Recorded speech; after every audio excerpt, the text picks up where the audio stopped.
हाँ जी, so this is your lecture number 4th।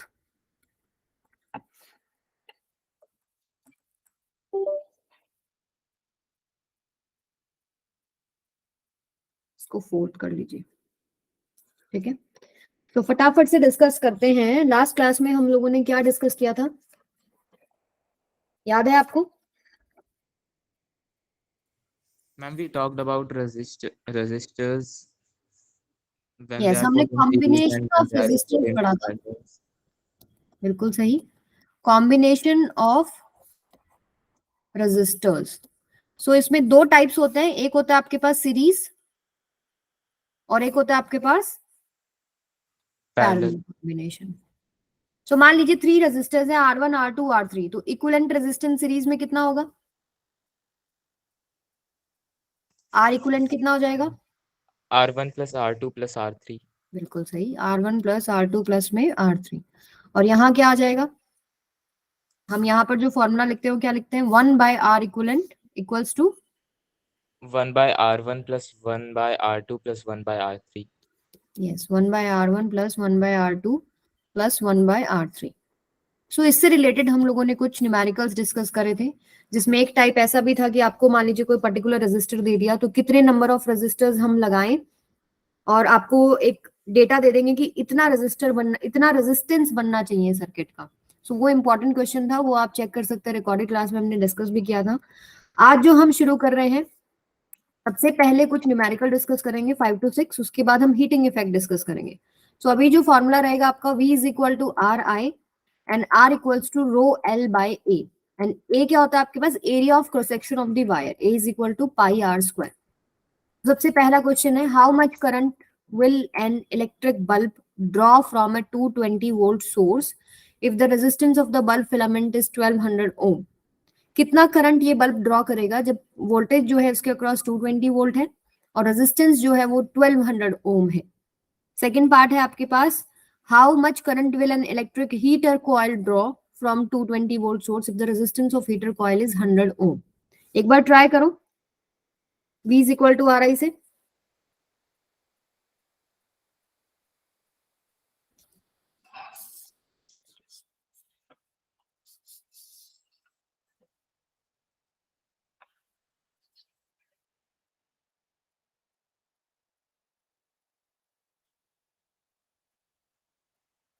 Try कर रहे हो ना? Yes, ma'am. हाँ कीजिए।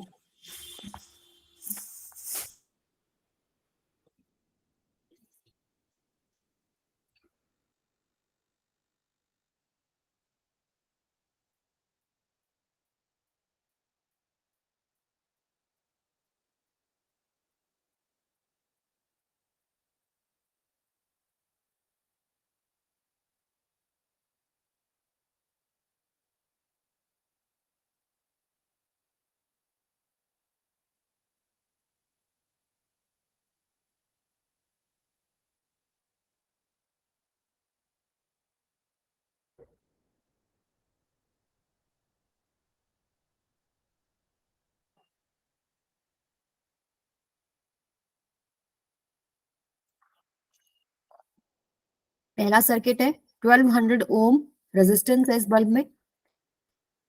करंट हमको निकालना है, कितना फ्लो कर रहा है। पोटेंशियल आपको दे रखा है 220 वोल्ट। सेकेंड सर्किट में रेजिस्टेंस 100 ओम, करंट आपको निकालना है, पोटेंशियल 220 वोल्ट। तो सिंपल फॉर्मूला अप्लाई हो जाएगा, V is equal to R I. Yes बताइए बेटा। Ma'am, the answer is 0.18 ampere. बिल्कुल सही। सो फर्स्ट का आपने आंसर जो निकाला है बिल्कुल करेक्ट निकाला है। मैं सारी चीजें यहाँ पर आपको दोबारा से दिखा देती हूँ। I1 I2 आपको निकालना था। सो फर्स्ट सर्किट में V is equal to R I अगर हम लगाते हैं, सो I1 क्या हो जाएगा आपके पास? V1 बाय R1, ठीक है। अगर वैल्यू पुट करेंगे तो I1 आपके पास आएगा V1 बाय R1, 220 बाय में 1200, तो आपके पास आंसर क्या बन जाएगा? 0.18 एम्पियर। सेकंड निकाल लिया, सेकंड तो बहुत इजी हो जाएगा कैलकुलेशन में। अगेन आपको क्या करना है, I2 निकालने के लिए V2 बाय R2 हो जाएगा, ठीक है। सो यहाँ पर अगर हम V2 की वैल्यू पुट करें 220 I2 इंटू R2, R2 आपके पास है 100, तो I2 हो जाएगा आपके पास 220 बाय में 100। सो आंसर कितना हो गया? 2.2 ampere. 2.2 एम्पियर। Very good. चलिए फिर हम नेक्स्ट पे चलते हैं। Potential difference between the terminals of electric heater is 60 volt when it draws a current of 4 ampere from the source. What current will the heater draw if the potential difference is increased to 120 volt? आपको potential difference बताया है between the terminals of electric heater कितना है 60 volt और वो 4 ampere current draw करता है। Second case में आपसे पूछा है कि अगर पोटेंशियल को 120 वोल्ट कर देंगे अगर हम, तो उसमें से कितना करंट जाएगा। तो पहले पार्ट से आप क्या निकाल लोगे, रेजिस्टेंस। रेजिस्टेंस। यस, और रेजिस्टेंस को यूज करके आपका सेकेंड आंसर आ जाएगा। सो इजी क्वेश्चन है, फटाफट से हम इसको देख लेते हैं कि आंसर कैसे निकल रहे हैं। Potential difference 60 volt, current 4 ampere, increase potential difference 120। हमें फाइंड क्या करना है, करंट। तो करंट निकालने के लिए आपको रेजिस्टेंस चाहिए, तो रेजिस्टेंस हमको पहला जो डेटा दे रखा है उसी से निकालना पड़ेगा। So V is equal to R I. R आपके पास क्या हो जाएगा, V बाय आई। V आपके पास है 60 और I आपके पास है 4। अगर आप इसको सॉल्व करेंगे ये बन रहा है आपके पास 15 ओम। अब सेकंड पार्ट बहुत ही इजी हो गया है। अब पोटेंशियल बोला कि 120 वोल्ट करना है। देखो जब भी आपको न्यूमेरिकल्स में ऐसे लिखा हो ना इंक्रीज्ड टू, इसका मतलब है वो वैल्यू हो गई है 120। इंक्रीज्ड बाय जब लिखा होता है तो जो भी गिवन वैल्यू है उसमें हम 120 प्लस करते हैं। ठीक है, तो कई बार लैंग्वेज में हम क्वेश्चन गलत कर देते हैं, तो इसका ध्यान रखिएगा। V को इंक्रीज किया गया है, ठीक है, तो I इज इक्वल टू क्या होगा, रेजिस्टेंस तो सेम रहेगा। हमने कोई लेंथ नहीं चेंज करी है, हमने कोई एरिया ऑफ क्रॉस सेक्शन नहीं चेंज किया, मटेरियल नहीं चेंज किया, तो सेम रहेगा। सो ये आएगा 120 बाय में 15। आंसर आपके पास क्या आ जाएगा, 8 एम्पियर। ठीक है, थर्ड अब आप ट्राई करेंगे खुद। Resistance of metal wire of length 1 meter is 26 ohm at 20 degree Celsius. आपको रेजिस्टेंस दे दिया है 1 मीटर लेंथ के लिए 26 ओम। अगर डायमीटर जो है वायर का, if the diameter of the wire is 0.3 mm, what will be the resistivity of the metal at that temperature. आपको रेजिस्टिविटी निकालना है।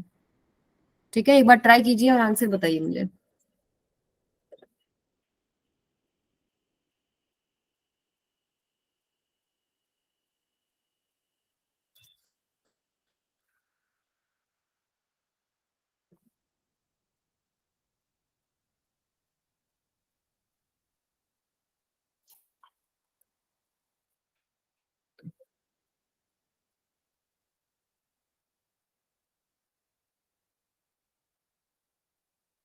रेजिस्टेंस और रेजिस्टिविटी में क्या रिलेशनशिप होता है,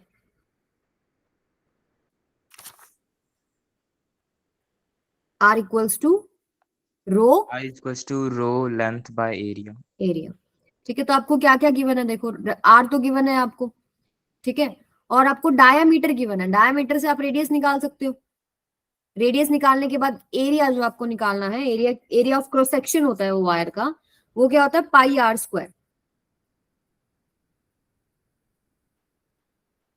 एरिया क्या होगा आपके पास, पाई आर स्क्वायर। तो रेजिस्टेंस चाहिए ना आपको, ये आपको जो गिवन है वो डायमीटर गिवन है, तो रेजिस्टेंस क्या होगा इसका, सॉरी रेडियस चाहिए आपको, आपको डायमीटर गिवन है, तो रेडियस क्या होगा, डायमीटर का हाफ। ठीक है, उसका हाफ करेंगे, यूनिट्स का थोड़ा हम ध्यान रखेंगे। उसके बाद बताइए क्या गिवन नहीं है, बाकी सब चीजें गिवन है। रेजिस्टेंस गिवन है, रेडियस यहाँ से निकल जाएगा, एरिया ऑफ क्रॉस सेक्शन आ जाएगा, और लेंथ आपको गिवन है, तो रो की वैल्यू आ जाएगी।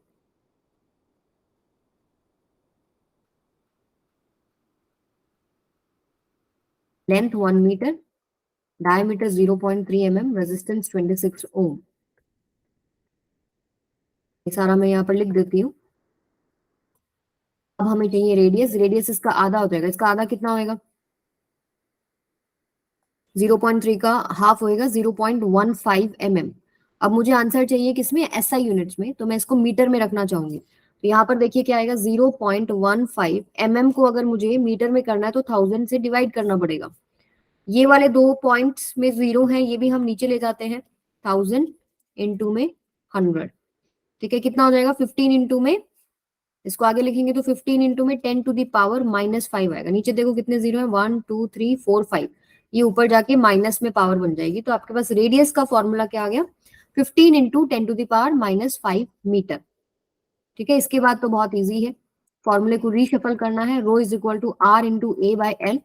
आर पता है कितना है 26, पाई की वैल्यू 3.14, रेडियस का स्क्वायर यानी 15 इंटू 10⁻⁻5 का स्क्वायर करेंगे डिवाइडेड बाय में लेंथ, लेंथ क्या है 1 मीटर।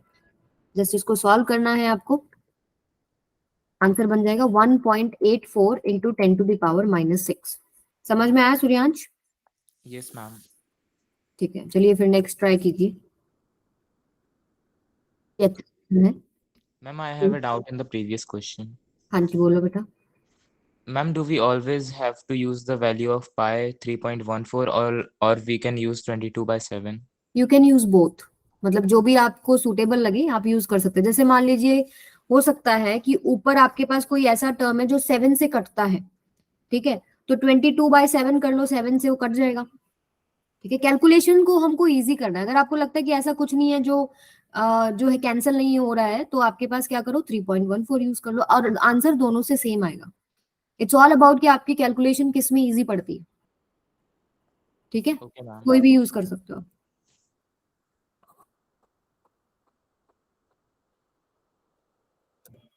हाँ जी, नेक्स्ट क्वेश्चन क्या था?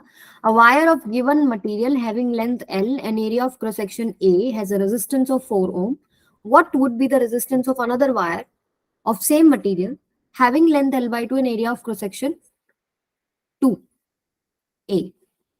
ठीक है, तो इन्होंने पूछ कंपेयर, इस तरह के क्वेश्चन में क्या होता है ना, जैसे मान लीजिए आपको एक केस में कुछ वेरिएबल्स दे दिया, दूसरे केस में उनका डबल कर दिया, ट्रिपल कर दिया, हाफ कर दिया, तो रेशियोज से बहुत इजीली सॉल्व हो जाते हैं ऐसे क्वेश्चंस। तो यहाँ पर फर्स्ट केस में आप लिखेंगे रेजिस्टेंस की वैल्यू क्या हो जाएगी, रो एल बाय ए, और आर की वैल्यू आपको गिवन है। सेकेंड केस में लिखिए रेजिस्टेंस हमें निकालना है, आर रख लो उसकी जगह पर, रो आपके पास कांस्टेंट है उसको आप एज इट इज रखिए, लेंथ की जगह L/2 करें और एरिया की जगह 2A करें, और दोनों इक्वेशंस को डिवाइड कर दो, फिर बताओ मुझे क्या वैल्यू आ रही है।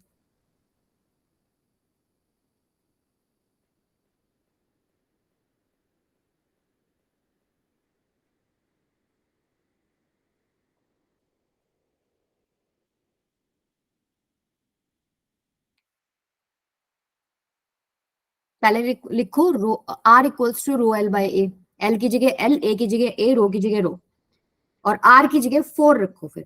ठीक है, पहली इक्वेशन बन गई। सेकंड इक्वेशन क्या बनेगी, रेजिस्टेंस सेकंड केस में पता ही नहीं है, वो तो हमें निकालना है, उसको आप आर मान लो, capital R, that is equal to rho as it is रहेगा, मटेरियल नहीं बदला, लेंथ की जगह L/2 आ जाएगा और ए की जगह 2A आ जाएगा। फिर दोनों तरफ आप लेफ्ट हैंड साइड को लेफ्ट हैंड साइड से डिवाइड करो, राइट हैंड साइड को राइट हैंड साइड से डिवाइड करो, फिर बताओ कितनी वैल्यू आएगी।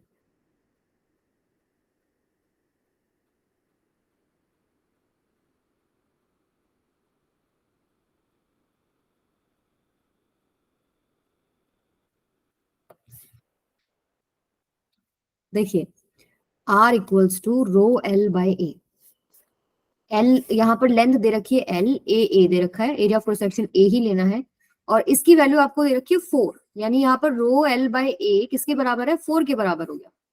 सेकंड केस में उन्होंने पूछा कि रेजिस्टेंस क्या होगा अगर मटेरियल तो सेम है, मटेरियल सेम है मतलब रेजिस्टिविटी सेम रहेगी, बट लेंथ L/2 करेंगे, area of cross section 2A करेंगे, तो रेजिस्टिविटी को सेम रखेंगे, लेंथ को L/2 कर देंगे, L/2 मतलब ये 2 नीचे आ गया, और एरिया ऑफ क्रॉस सेक्शन को 2A कर देंगे, और यहां पर रेजिस्टेंस की वैल्यू हमें निकालनी है, R डैश मान लो। चलो अब क्या करते हैं, यहीं पर डिवाइड कर दो, क्या हो जाएगा आपके पास, रो से रो कैंसिल, एल से L cancel, A cancel, so यहां पर क्या बनेगा आपके पास 1/4 that is equal to 4/R dash. इसको आप सिंप्लीफाई कैसे कर देंगे, ये रेसिप्रोकल होके ऊपर चला जाएगा, 1 इंटू में 4/1 that is equal to 4/R dash, तो 4 से 4 भी कैंसिल हो जाएगा, मल्टीप्लीकेशन में है ना इधर, आप इस 4 को चाहे नीचे ले आओ, अगर एक स्टेप और करना है तो ये क्या आएगा 1 इंटू में 4/4 that is equal to 1/R dash, या फिर ऐसे भी नहीं करो, क्रॉस मल्टीप्लाई भी कर सकते हो आप, तरीके बहुत हैं मैथ्स में सॉल्व करने के, कभी इधर ले जाके सारे को भी सॉल्व कर सकते हैं। जैसे इसको अगर हम क्रॉस मल्टीप्लाई कर दें तो आपके पास क्या बनेगा, 1 इंटू 4/1 तो 4 ही हो जाएगा, that is equal to 4/R dash, तो क्रॉस मल्टीप्लाई कर लो, R dash 4 that is equal to 4। ठीक है, अब R डैश कितना हो जाएगा, 4/4 यानी कि 1 ओम। समझ में आया? Yes ma'am. ठीक है, बहुत इजीली सॉल्व हो जाता है जब आप रेशियोज में लेके करते हैं ना। जैसे मान लो यहाँ पर कुछ चीजें गिवन थी और एक बार रेजिस्टेंस आपको दे दिया, दूसरी बार आपको रेजिस्टेंस नहीं दे रखा, बट यहाँ पर दे रखा है कि लेंथ का हाफ हो गई है, area of cross section double हो गया है। यहीं पर पुट करो और इधर ही डिवाइड कर दो, लेफ्ट हैंड साइड को लेफ्ट हैंड साइड से, राइट हैंड साइड को राइट हैंड साइड से, बस उसके बाद तो सिर्फ मैथमेटिक्स है और कुछ नहीं। नेक्स्ट पे चलते हैं।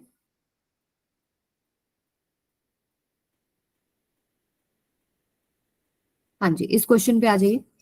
When a 12 volt battery is connected across an unknown resistor, there is a current of 2.5 milliampere in the circuit. जब 12 वोल्ट की बैटरी को आप कनेक्ट करोगे तो 2.5 मिली एम्पियर सर्किट में करंट आ रहा है। तो वैल्यू निकालनी है रेजिस्टेंस की ऑफ द रेजिस्टर।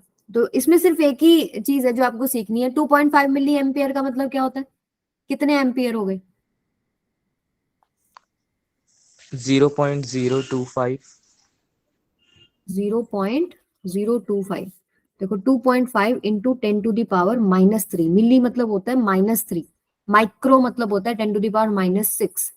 तो यहां पर आएगा 2.5 बाय में 1000, तो आपके पास आएगा 1 2 3 0.0025।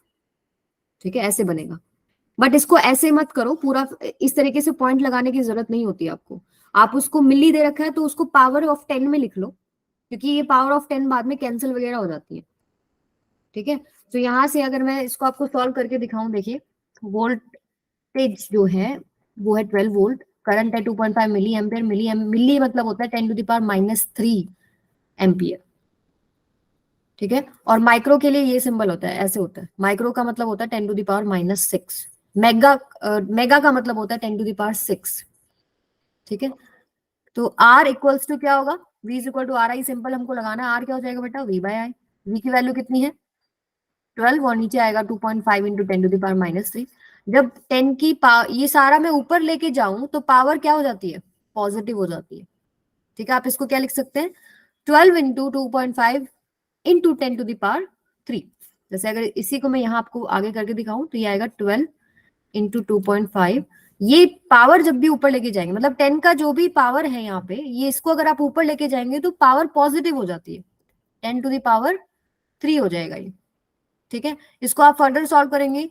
12 बाय में 25, 2.5 का अगर 10 हटाएंगे तो वो 10 भी ऊपर जाएगा, इंटू 10⁻3 ऑलरेडी था, तो कितनी पावर हो जाएगी 10 की? 4। यहाँ आएगा 12 बाय में 25। ठीक है, सो आप इसको अगर सॉल्व करेंगे फर्दर तो आपके पास क्या, इसको सॉल्व करके बताओ कितना आ रहा है? 12 बाय में 25 कितना आ रहा है? 0.48। यस, 0.48 इंटू 10⁻4 आ रहा है। ठीक है, तो यहाँ आप देखो 2 जीरो तो पॉइंट हटाने में ही चली जाएगी ना, तो ये 48 हो जाएगा। सिर्फ 2 जीरो आपकी बच जाएंगी, ये हो जाएगा 4800। ठीक है, समझ में आया मैथ्स? Yes ma'am. मुकेश थोड़े से लेट हो गए बेटा, कोई बात नहीं, अभी हम क्वेश्चन प्रैक्टिस कर रहे थे, आप रिकॉर्डेड क्लास से बाकी की क्वेश्चंस देख सकते हैं। थोड़ा सा ध्यान रखिए, आपके पास मैसेज क्या आ रहा है, कब आ रहा है। ठीक है, क्या टाइमिंग्स है? 4800 ओम इसका आंसर था। चलिए इस पे आ जाओ। Let the resistance of an electrical component remains constant while the potential difference across the two ends of component decreases to half of its former value. क्या बोल रहा है कि रेजिस्टेंस जो है वो कांस्टेंट है, पोटेंशियल डिफरेंस जो है वो हाफ हो जाता है पहले के कंपैरिजन में, तो what change will occur in the current through it. तो पहला केस मान लो कि पोटेंशियल V है, रेजिस्टेंस R है, करंट I है। सेकंड केस में क्या बोल रहे हैं कि पोटेंशियल को आधा कर दो। ठीक है, रेजिस्टेंस बदलेगा नहीं, मटेरियल में ना लेंथ बदली है, ना तो मटेरियल बदला है, ना लेंथ बदली है, ना एरिया ऑफ क्रॉस सेक्शन बदला है, तो रेजिस्टेंस सेम रहेगा सेकंड केस में भी। करंट पूछा है, फिर क्या होगा? जैसे अभी हमने वो क्वेश्चन किया ना, R equals to rho L by A, उसी तरीके से करके देखो एक बार। V is equal to R I करो, फिर सेकंड केस में क्या बोल रहा है? पोटेंशियल हाफ हो जाएगी, यानी V/2 करो, रेजिस्टेंस सेम रखो, करंट को आप x मान लो सेकंड केस में, या I डैश कुछ भी लिख लो, और दोनों को डिवाइड कर दो, तो आपको पता लग जाएगा कि करंट के साथ कितना चेंज हो रहा है, इंक्रीज हो रहा है, डिक्रीज हो रहा है। पहला क्या लिखना है, V is equal to R I. कोई भी इलेक्ट्रिकल कंपोनेंट है उसके अक्रॉस रेजिस्टेंस क्या है, जो क्रॉस उसके अक्रॉस जो पोटेंशियल है और जो रेजिस्टेंस है और जो करंट है, इनके बीच में ओम्स लॉ से रिलेशनशिप आता है, V is equal to R I. ठीक है, सो सेकंड केस में क्या बोल रहा है कि पोटेंशियल जो है फॉर्मर वैल्यू का आधा कर दिया, यानी V का V/2 अगर कर देंगे, रेजिस्टेंस तो बदलेगा नहीं क्योंकि रेजिस्टेंस डिपेंड करता है रो एल बाई ए। अगर इनमें से कोई चीज नहीं चेंज हो रही तो रेजिस्टेंस सेम रहता है। ठीक है, और करंट बदलेगा, इसको आई डैश कर दीजिए, इन दोनों को यहीं डिवाइड कर दो, तो V इंटू में 2/V that is equal to R से R तो यहाँ सीधा कट रहा है, I बाय में I डैश, V से V कैंसिल हो गया। हमें निकालना I डैश कितना होगा, I डैश कितना हो जाएगा फिर I बाय में, यानी करंट कितना हो जाएगा, आधा हो जाएगा अगर पोटेंशियल आपने 2 टाइम्स कर दिया। समझ में आया? Yes ma'am. चलिए नेक्स्ट क्वेश्चन पे चलते हैं फिर। हाँ जी, इस पे आ जाइए। अपनी कॉपी के अंदर ये डायग्राम आपको बनाना है। Draw a systematic diagram of a circuit consisting of a battery of 3 cells of 2 volt each. ठीक है, 3 सेल दिखाने हैं 2 वोल्ट ईच, एक 5 ओम रेजिस्टर, एक 8 ओम रेजिस्टर और एक 12 ओम रेजिस्टर को सीरीज में कनेक्ट करना है और एक प्लग की दिखानी है। ठीक है, redraw the above circuit. Second part क्या है, पहले चलो पहले पहला पार्ट करके देखो। सर्किट बनाइए सभी, पेपर भी आ रहे हैं ना अभी। आपके प्री बोर्ड्स कब से हैं? 2nd February। ओके,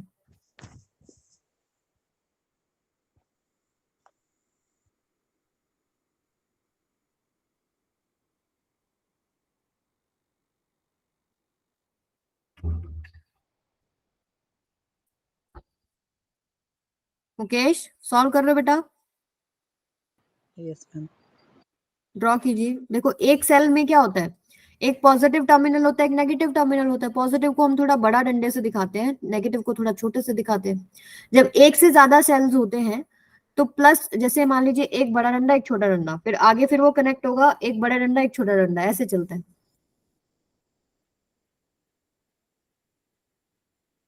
ये ऐसे बनेगा, ऐसा कुछ बन रहा है सूर्यांश? Yes ma'am. ठीक है, तो ऐसे टर्म कभी भी आप सेल्स को ऐसे कनेक्ट नहीं करते, इस तरीके से छोटे। ये नेगेटिव टर्मिनल है, ये पॉजिटिव टर्मिनल है, तो नेगेटिव को नेगेटिव से नहीं कनेक्ट करना आपको, ऐसे अपोजिट टर्मिनल से कनेक्ट करना। अगला फिर आपके पास क्या आएगा, इस तरह, ये आएगा इस तरह।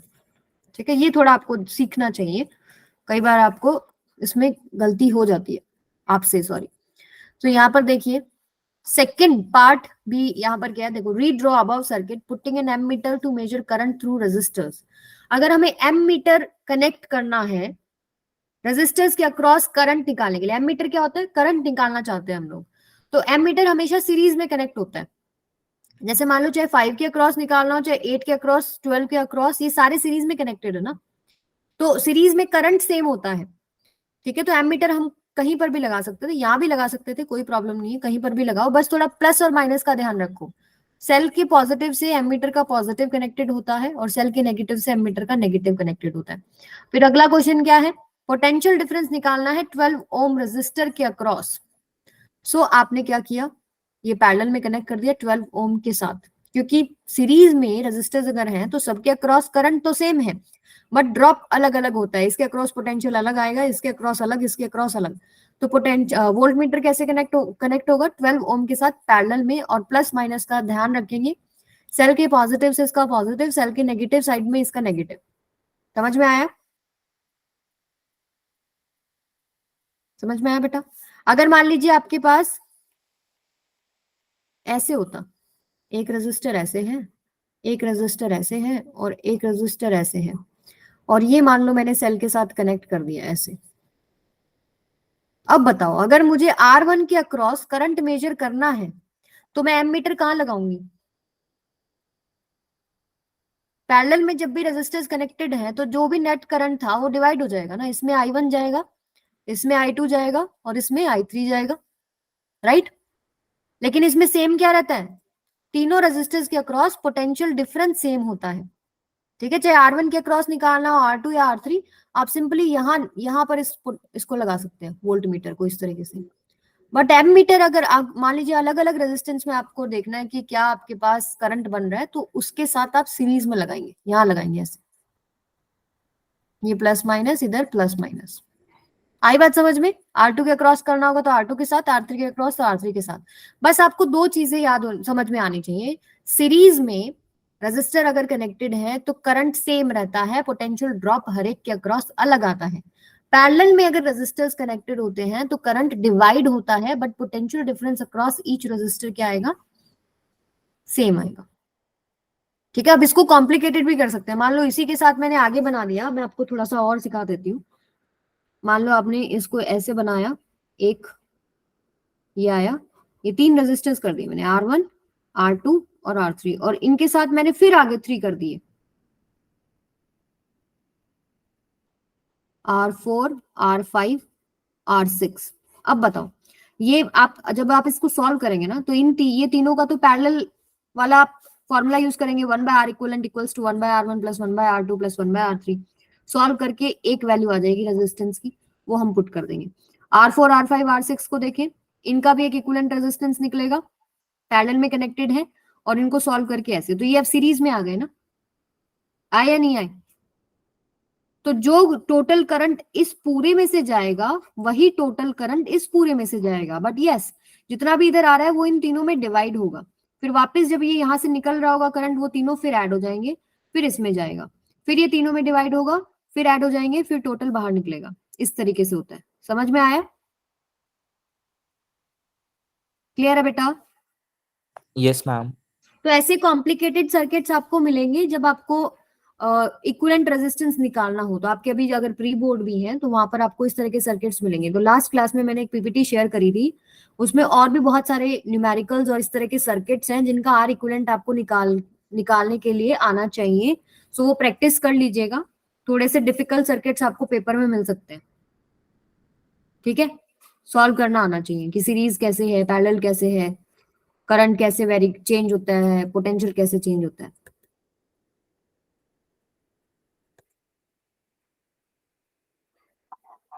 नेक्स्ट स्लाइड पे चलते हैं।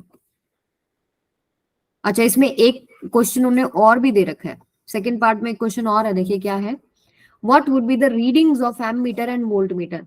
ये तो हमारा V is equal to RI से निकल जाएगा, तीनों सीरीज में कनेक्टेड है, 25 आ गया, और आपके पास करंट निकल जाएगा V/R करके 0.24 आ गया। So across 12 ohm resistor potential difference क्या आएगा? V is equal to RI। ये आपके पास कैसे कनेक्टेड है देखो, ये अगर मान लो आपके पास 5 था, ये 8 है, और ये 12 है, और इसके साथ बैटरी कनेक्टेड थी, 3 सेल लगा दिए हम लोगों ने, 1 2 3 ऐसे।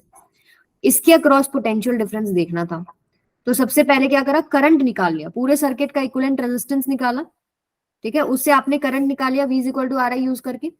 अब सीरीज में हमें पता है कि करंट सेम रहता है, तो ये 0.24 ही 12 में से जाएगा।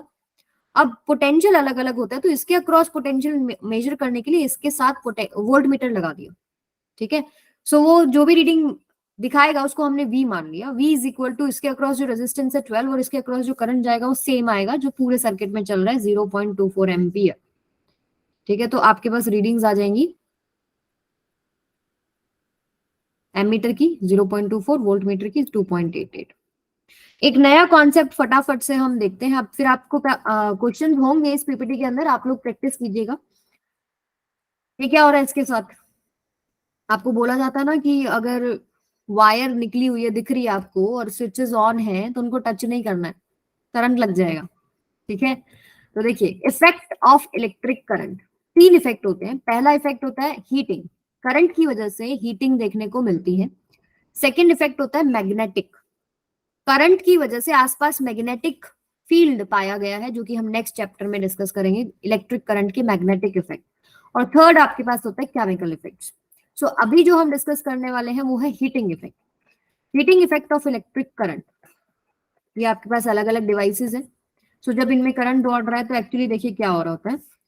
ये मान लो एक वायर का मैंने पीस ले लिया, ठीक है, इसमें पता है आपको एटम्स हैं, एटम्स भी आपके पास क्या होते हैं, वाइब्रेट कर रहे होते हैं, कभी भी बिल्कुल रेस्ट पे नहीं होते, और इसके अंदर इलेक्ट्रॉन्स भी होते हैं इन स्टेट ऑफ रैंडम मोशन। जैसे ही आप इसके अक्रॉस बैटरी लगाएंगे, सेल लगाएंगे, तो क्या होता है, ये इलेक्ट्रॉन जो हैं एक पर्टिकुलर डायरेक्शन में मूव करने लग जाते हैं, बट इनके रास्तों में बहुत सारे और भी इलेक्ट्रॉन्स हैं, ठीक है, और बहुत सारे और भी एटम्स हैं, तो टकराते हुए चलेंगे।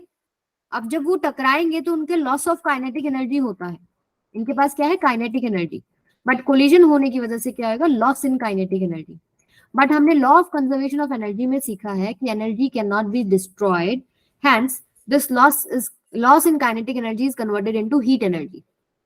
तो जो भी लॉस हो रहा है ना एनर्जी का, वो हीट में कन्वर्ट हो जाता है, ठीक है, हीट एनर्जी में कन्वर्ट हो जाएगा। तो जूल्स ने एक लॉ दिया, Joule's law of heating effect. ये क्या कहता है, heat produced in a resistor is directly proportional to square of the current. जो भी रेजिस्टर है, ठीक है, जो भी आपने वायर का पीस लिया है, जो भी आपने बल्ब ले लिया, आयरन ले लिया, ये सब क्या है, आप इनको रेजिस्टर्स की तरह ट्रीट कर सकते हैं।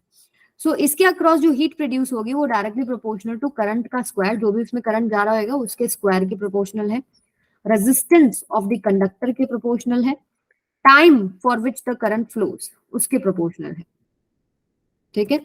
सो यहां से अगर आप देखें, एक फॉर्मूला आपने पढ़ा था, I is equal to Q by T, तो क्यू क्या हो जाएगा, I T, according to Coulomb's law.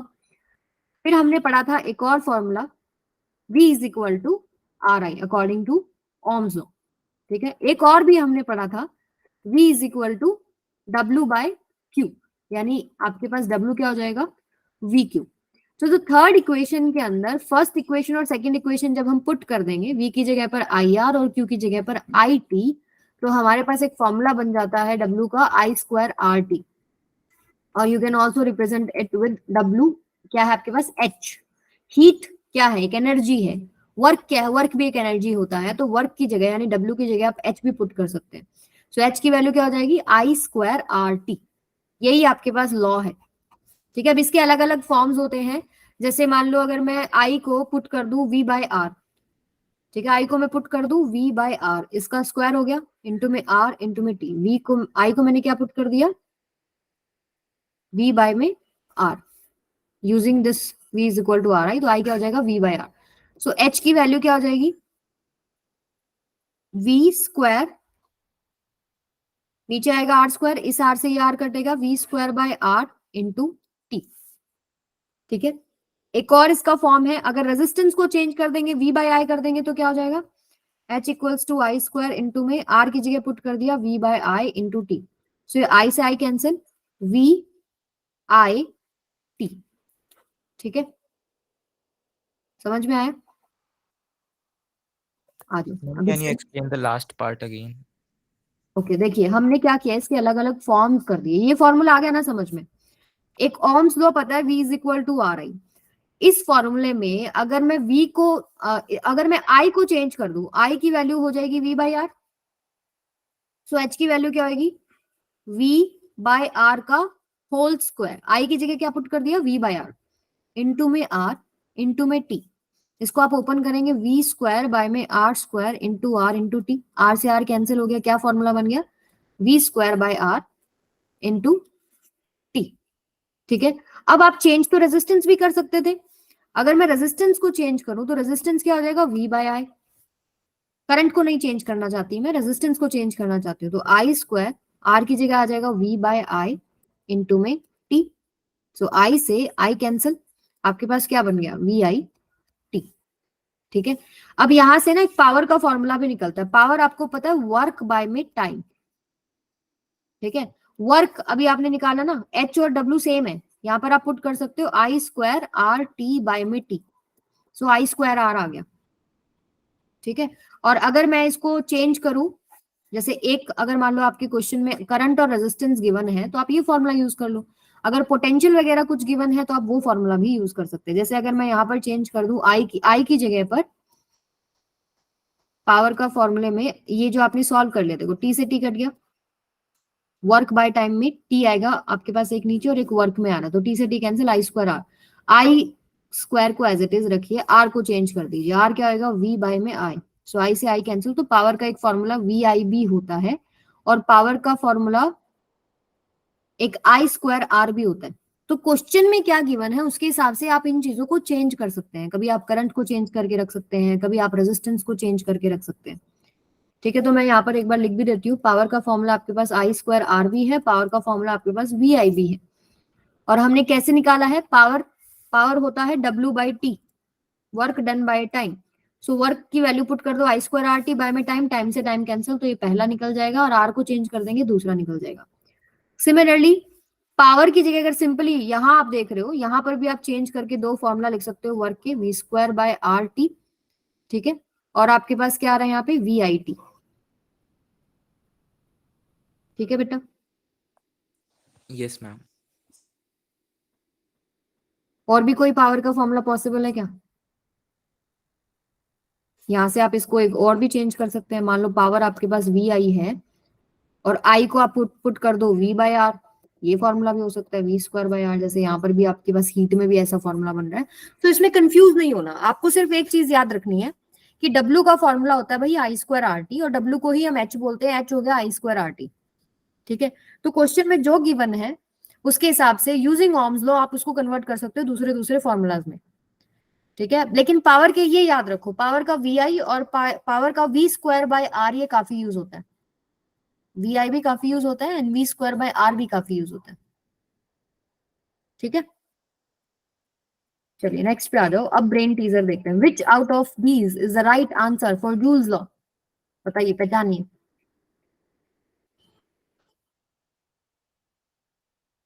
A B C D कौन सा करेक्ट है? जूल्स लॉ क्या है?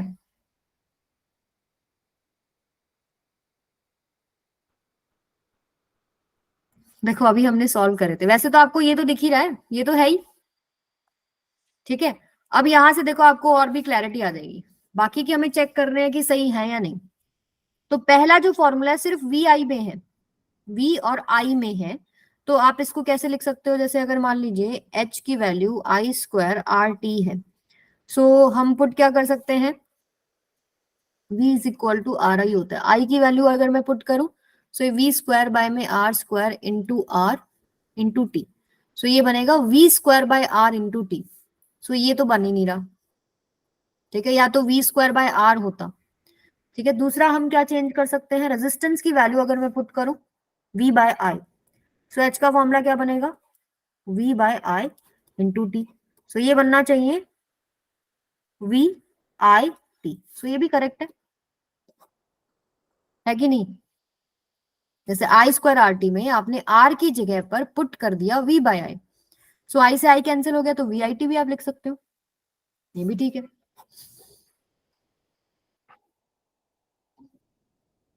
और आपके पास देखो ये भी ठीक है, V square by R into T. So लेकिन देखिए यहाँ पर मल्टीपल आंसर्स अगर पॉसिबल है, ऐसे गिवन है कि मल्टीपल आंसर्स हैं, तो आप इनमें से कोई भी लिख सकते हैं, लेकिन अगर एग्जैक्ट जूल्स लॉ आपको लिखना है तो एग्जैक्ट जूल्स लॉ क्या आएगा, ये वाला। ठीक है, तो अगर एक आंसर है तो आपके पास आई स्क्वायर आर टी आएगा, अदरवाइज फॉर्म्स अगर आपको डिफरेंट डिफरेंट मान लो क्वेश्चन में ही गिवन है कि मल्टीपल आंसर्स हैं, तो जो जो फॉर्म्स पॉसिबल है वो आप लिख सकते हैं। ठीक है, जैसे यहाँ पर इन्होंने 3 बॉक्स में दिखाया, इट मीन यहाँ मल्टीपल पॉसिबल था, और यही 3 हमने आंसर निकाले थे, ये वाला पॉसिबल नहीं है। क्लियर है सबको? Yes ma'am. ये सारे इन्होंने सॉल्व करके दिखाए, जब आप पीपीटी देखेंगे तो आपको समझ में आ जाएगा। अच्छा, फटाफट से हम 2-3 इसके यूजेस देख लेते हैं, या एप्लीकेशन कह लो। बल्ब के अंदर जो फिलामेंट है, कभी बल्ब देखा आप लोगों ने पास से? Yes ma'am. तो उसमें जो एक ऐसी पतली सी तार लगी होती है, वो क्या होती है, filament made up of tungsten, tungsten material से वो बनाया गया है। अब टंगस्टन ही क्यों लेते हैं, क्योंकि टंगस्टन का मेल्टिंग पॉइंट बहुत ज्यादा होता है और उसका रेजिस्टेंस हाई क्रिएट किया जाता है, मतलब ऐसा सच उसका रेजिस्टेंस हाई नहीं होता, बट आपने देखा होगा कि वायर ऐसे ली जाती है, बहुत फाइन वायर होती है, रेजिस्टेंस क्या होता है, रो एल बाई ए। एक तो उसको लंबा बना दिया जाता है ऐसे, इस तरीके से फोल्ड करके यहाँ पर लगा रखी होती है ऐसे, लेंथ बढ़ा दोगे रेजिस्टेंस बढ़ जाएगा, और बहुत पतली होती है, यानी एरिया ऑफ क्रॉस सेक्शन कम कर दोगे तो भी रेजिस्टेंस बढ़ जाएगा, तो इसका रेजिस्टेंस हाई किया जाता है, अदरवाइज इतना हाई रेजिस्टेंस नहीं होता। तो यहाँ पर क्या, हाई रेजिस्टेंस हो गया, हाई मेल्टिंग पॉइंट हो गया। और टंगस्टन जो वायर होती है, या टंगस्टन मटेरियल जो मेटल है, वो लाइट एमिट करता है, लाइट एमिट करता है 2400 केल्विन, इतना टेम्परेचर के ऊपर वो लाइट एमिट करता है। ठीक है, तो आपको अभी हमने क्या पढ़ा, जूल्स लॉ पढ़ा है। जूल्स लॉ क्या कहता है, कि H equals to I square R T. ठीक है, जब आप इस बल्ब में से करंट उड़ाएंगे ना तो इसमें हीट प्रोड्यूस होनी शुरू हो जाएगी। हीटिंग से क्या होगा कि टेम्परेचर बढ़ेगा। ठीक है, जब आपके पास 2400 केल्विन तक का पहुंच जाएगा तो इस टेम्परेचर पे ये ग्लो करेगा, लाइट देगा हमको। ठीक है, ऐसे जूल्स लॉ हेल्प कर रहा है हमको। और आपके पास मेल्टिंग पॉइंट जो रहता है इसका वो हाई है 3380। इतना हाई टेम्परेचर पे जाने के बाद 2400 केल्विन, और इसमें डिफरेंस भी काफी है, और ये ग्लो करता है इस टेम्परेचर के ऊपर, और ये मेल्ट भी नहीं होगा। ठीक है, अब देखिए क्या होता है कि एक प्रॉब्लम आई, जब इतना हाई टेम्परेचर पे ये चला जाता है तो ये ऑक्सीडाइज होना शुरू हो जाता है। ठीक है, हमें ऑक्सीडाइज नहीं कराना, ये ऐसे ब्लास्ट हो जाएगा अगर ऑक्सीडाइज हो गया ना। तो क्या करते हैं वो, अंदर जो ये बल्ब आपको जो शेप दिख रहा है ना, यहां पर इसके अंदर से ऑक्सीजन निकाल देते हैं। इसमें कौन सी गैस होती है, या तो आपके पास आर्गन होती है या नाइट्रोजन होती है। ठीक है, आज प्रोसेस समझ में आया, इलेक्ट्रिक बल्ब ऐसा ही क्यों बनाया गया है, क्योंकि अगर ये बाहर वाला नहीं लगाओगे तो क्या होगा, ऑक्सीडाइज करेगा और ये टूट जाएगा, ब्लास्ट हो जाएगा। ठीक है, और ये पतली और ऐसे कर्ल करके क्यों बनाई गई है, ताकि रेजिस्टेंस बढ़ जाए। रेजिस्टेंस बढ़ा दोगे तो आपके पास हीटिंग इफेक्ट बढ़ेगा, हीट प्रोड्यूस होगी। रेजिस्टेंस बढ़ेगा, करंट बढ़ेगा तो हीट बढ़ेगी, टेम्परेचर 2400 केल्विन के आसपास जाएगा तो ये ग्लो करेगा, इसमें से लाइट आएगी। ठीक है, और इतने हाई टेम्परेचर पे भी ये मेल्ट नहीं होता क्योंकि इसका हाई मेल्टिंग पॉइंट होता है। ऑक्सीडाइज ना हो उसके लिए इसमें नाइट्रोजन और आर्गन डाला जाता है। समझ में आया? Yes ma'am. ठीक है, नेक्स्ट पे आ जाओ। इलेक्ट्रिक आयरन का भी सेम केस है, आपने देखा होगा घर में मम्मी करती हैं कई बार आयरन। ठीक है, तो उसमें आपने देखा यहाँ नीचे जो मटेरियल होता है ये मेटल ही तो होता है। अभी करंट से चलती है, यहाँ से करंट आता है, ये तो पूरा मटेरियल नॉन कंडक्टिंग होता है, ये कंडक्टिंग होता है। इसमें आपके पास क्या होगा, H equals to I square R T. अगर हम देखें तो इसमें हीटिंग इफेक्ट प्रोड्यूस होगा जिससे आपके कपड़े जो है आयरन हो पाते हैं। अब ये लिया ऐसे जाता है कि इसका जो रेजिस्टेंस है वो हाई रहे, इसका मेल्टिंग पॉइंट हाई रहे, और इसमें से जब करंट जाए तो ये गर्म हो और यहाँ पर मेल्ट ना हो। तो यहाँ पर कुछ चीजें हैं जो आपको पता होना चाहिए, जो है कॉइल ऑफ हाई रेजिस्टेंस है, covered by insulated mica sheet क्या होती है, बैड कंडक्टर ऑफ इलेक्ट्रिसिटी होता है। कई बार आपसे पूछा जाता है good conductor, bad conductor, both या नन ऑफ दीज। तो हमेशा याद रखिए माइका है, माइका शीट के आपके पास bad conductor of electricity and good conductor of heat. क्या है, इलेक्ट्रिसिटी का तो बैड है but good conductor of heat है, हीट अच्छे से उसमें से जाती है। So it prevents the current from entering into the metal and thus protecting the user from getting an electric shock. अब क्या होगा, जो आपने नीचे मेटल लगाया ना, ये माइका शीट की वजह से क्या होगा, इसके अंदर हीट तो जाएगी बट करंट नहीं जाएगा। जैसे मान लीजिए आपका गलती से हाथ भी टच हो जाता है मेटल के साथ तो आपको करंट नहीं लगता ना, बस गर्म लगता है। ठीक है, तो it prevents the current from entering into the metal and thus protecting the user from getting an electric shock. और नीचे जो है हैवी मेटल ब्लॉक है, जैसे ही आपके पास करंट आएगा, when electric current passes through the coil it gets heated. जब इस कॉइल में से जाएगा, इस कॉइल में से जाएगा तो आपके पास क्या आएगा, हीट होएगा, और हीट आयरन के पास चली जाएगी। और एक लास्ट एप्लीकेशन है आपके पास इलेक्ट्रिक फ्यूज, घरों में होता है ना, आपने सुना होगा कई बार पेरेंट्स बोलते हैं कि फ्यूज उड़ गया है, ऐसे बोलते हैं। तो फ्यूज का क्या काम होता है, अब ध्यान से देखिएगा। Electric fuse protect circuits and appliances, appliances मतलब कुछ भी जो घर में हमारे इलेक्ट्रिसिटी से चलने वाली डिवाइसेस हैं, उनको प्रोटेक्ट करता है by stopping the flow of excess current, कि ज्यादा करंट उसमें से जाए ही ना। अब ये मान लीजिए एक फ्यूल बनाया गया है, नीचे एक पोर्टलेन बॉडी है और इसमें एक वायर लगा दी गई। ठीक है, ऐसे आपको स्विच मिले होंगे घर में, जो हमारे मीटर जहां लगा होता है ऐसे बहुत सारे ऐसे स्विचेस लगे होते हैं वहां पे, तो उसके अंदर इस तरीके से एक वायर कनेक्ट करी गई होती है। ये वायर रहती है लेड और टिन की, या तो लेड की या टिन की। इनका लो मेल्टिंग पॉइंट होता है। अब जैसे मान लो मेन सप्लाई है हाई वोल्टेज, जो हमारे घरों में भी आती है, वो आती है हमारे पास 220 वोल्ट से 240 वोल्ट। तो नॉर्मल अगर आपके पास करंट आ रहा है 230 वोल्ट की सप्लाई पे, सो नॉर्मली क्या होगा, ये टीवी चल जाएगा। ठीक है, सेकेंड केस में अगर मान लीजिए आपके पास very large amount of current flow करेगा तो क्या होगा, ये ब्लास्ट हो जाएगा। अगर ये फ्यूज नहीं होता तो क्या होता है, ब्लास्ट हो जाता, खराब हो जाता, बंद हो जाता।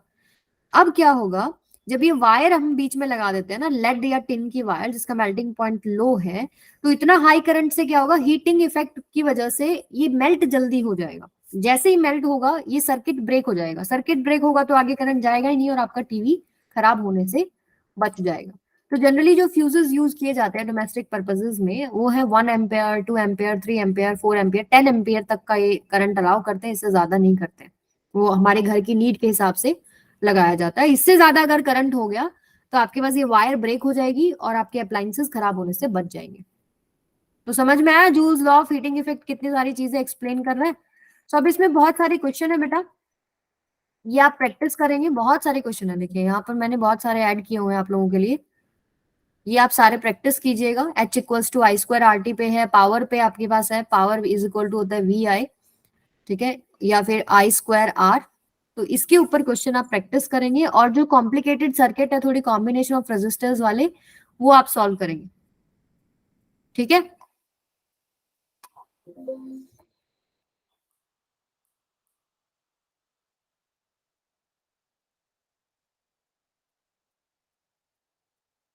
सूर्यांश, मुकेश, समझ में आया बेटा? Yes, ma'am. Yes, ma'am. कोई डाउट रहे तो मुझसे आप